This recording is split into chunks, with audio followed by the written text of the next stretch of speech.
Helluva Boss has 5 official episodes out at the moment, so I thought it would be fun to have you guys vote on which episode was the best and offer a little insight onto why people think this way. My name's Deepcut, welcome back to Cartoon Universe, and today's video is sponsored by Squarespace, the perfect platform to build your dream website. According to this poll I took, number 5, the least favorite episode so far, happens to actually be episode 1, Murder Family. Helluva Boss is a show that is really premised on exploring amazing side characters, and every single other episode that comes after this one is known for introducing at least one really cool character, with some even having multiple ones with their own unique backstories and personalities that all make the episodes more fun.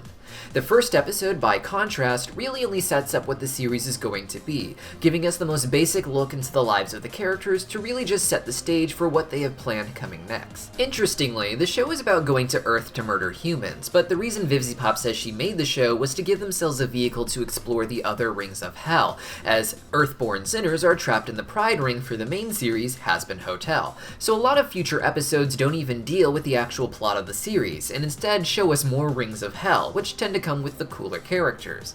That being said, I don't think anyone dislikes this episode, but with its similarities to the pilot, in that it doesn't really introduce anything new, I can see why it's very few people's absolute favorite episode.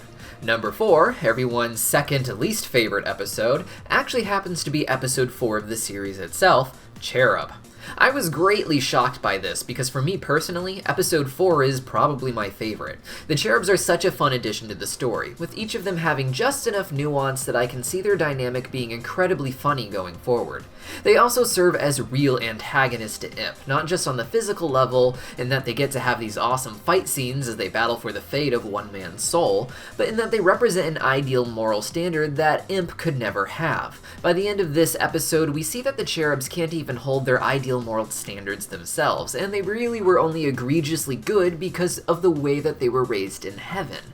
Watching them have meltdowns when they are in the real world felt very cathartic, as I think most people have been in an experience where they meet someone who is extremely nice because they are privileged, but fall apart as soon as their privilege is taken away from them. As much as I love all the cool characters introduced within Hell itself, I think these 3 Cherubs offer a lot more in terms of developing our actual core characters. They provide a moral counterpoint that allows our demons to see who they really are and to question their own morality, not in the way that they may become good people, but their own personal morality through the lens of these Cherubs. Number 3, coming in right in the middle, is episode 3 itself, Spring Broken. Spring Broken immediately followed our adventures in Loo Loo Land from episode 2, and combined its formula of exploring new side characters from Hell with the formula of episode 1 where they go up to Earth to assassinate people.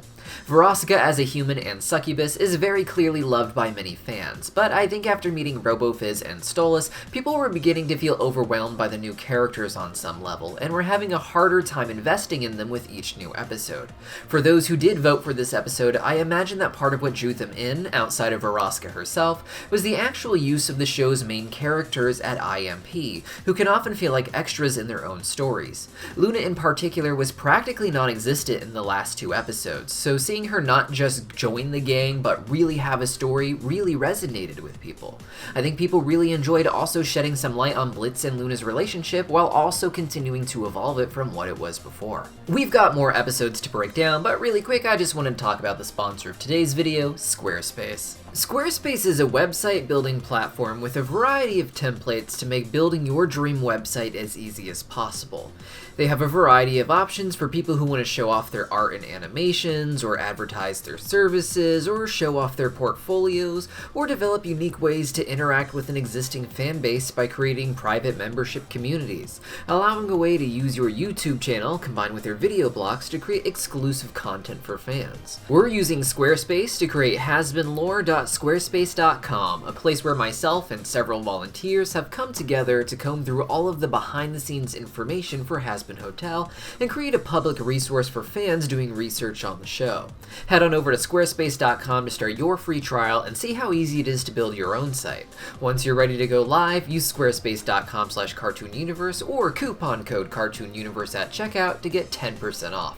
I'll put the links in the description down below, just don't forget to come back and watch the rest of this video afterwards. While I'm sure all of these episodes are probably loved by fans, we're about to discuss the top 2 episodes of the series so far, with episode 2, Loo Loo Land, coming in at number 2. Interestingly, in a second poll where I asked people who their favorite characters were, I found that there was generally a similar pattern for people liking an episode and also favoriting the character that was introduced in that episode, but RoboFizz was a very small exception to this. This may be because RoboFizz really didn't have that many lines outside of his performance and died by the end of the episode, and perhaps because Stolas as a character greatly overshadowed him.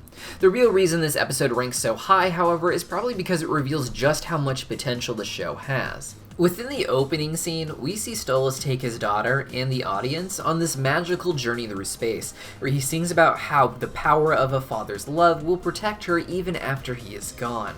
It's hard not to assume that this is foreshadowing some pretty big cosmic apocalypse that Stolas is involved with, but no matter what happens, his role in it is ultimately to protect his daughter. And that is just the first scene. After that, we see that family fall apart because of the events of the series and get a realistic yet still cartoony look into the minds of people in divorce. One where the character we like the most is the one destroying his own family. We of course then get our first official look at another ring of hell, the Greed Ring. RoboFizz served as a second great character in the episode, somehow managing to fit in a second musical act while still making the actual plot parts of the episode flow wonderfully. I think this one ranks so high in the list simply because it's so well put together, combining everything we were going to come to love about future episodes. Before we discuss the number 1 most beloved episode so far, I'm going to give an honorable mention to the pilot.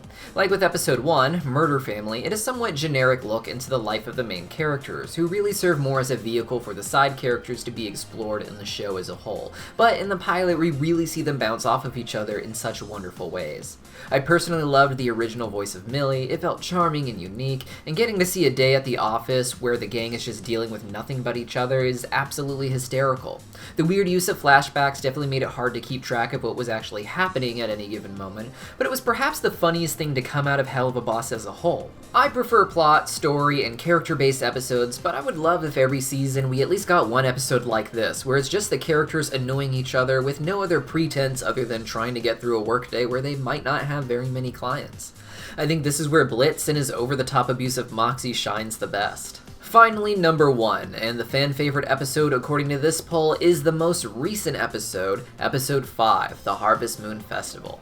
It has a bit of an overwhelming lead over the previous episodes in terms of the number of votes it got, and when I held a separate poll about the side characters, Stryker had an even greater lead over the others, so I would imagine that a lot of what people like about this episode is because of him. It's not my favorite episode, not even in my top 2 so far, but I can certainly understand why so many people have decided it's the fan favorite. Stryker isn't just a character, he's an introduction to what VivziePop calls the Big Four, which is the final 4 episodes of this season, which seems to be revolving around the plot of Stolas' wife trying to have him assassinated. Stryker isn't just a tool for Stella to do that, but someone with his own motivations to do it as well, a way to pull a profit and make a mark that he wants to leave on Hell to remind demons that they don't have to be subservient to their overlords. The way he discusses this with Blitz shows him seriously considering the possibility. Blitz later claims it was just to buy Moxie time, but I imagine that these feelings will boil over inside of Blitz, and he will have a moment of weakness because of Stryker, and that is something people find fascinating about the character, the way he almost hypnotizes Blitz. It's no coincidence that he has snake-like features, including eyes that resemble the hypnotizing snake from the animated film, The Jungle Book. Between Stryker, a real look at another Ring of Hell and its culture, as well as the interesting use of 3D and other effects to enhance the visuals, I'm not surprised that this is the most popular episode so far, even if I disagree with it. But these are just my thoughts on your guys' votes. What episode was your favorite and why? Leave a comment letting me know down below, and don't forget to check out Squarespace to build your dream website. See you guys later!